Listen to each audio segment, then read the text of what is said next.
Alright, so I'm going to kind of show you how to install these so there's no confusion as to how they're supposed to fit. So, first step, obviously clean the wheel. I use 70% isopropyl alcohol. You can use, water with a drop of dish soap in it or something like that. Just make sure the wheel's nice and clean, or at least the area you're working on. Make sure to clean this bottom edge, or the outside edge, because there is a small overlap onto that just to, keep anything from peeling the film up if it was, flush. So you're also gonna need a spray bottle with water and like 1 or 2 drops of dish soap as an application fluid.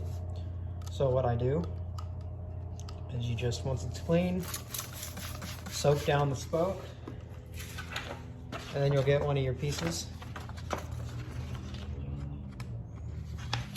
peel it off, and you spray the back of the adhesive with the solution, spray the wheel again.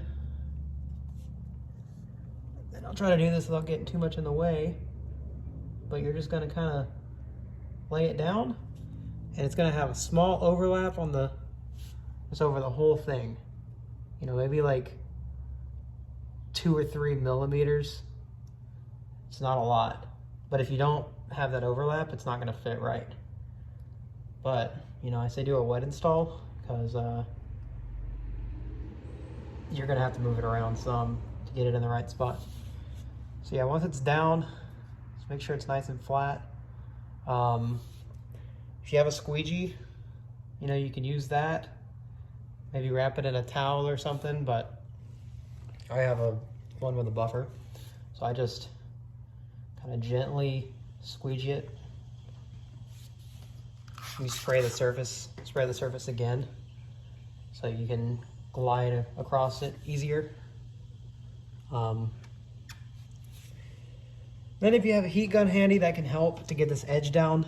Otherwise, just kind of wait for it to dry, and then you can run your finger along this and kind of seal it up.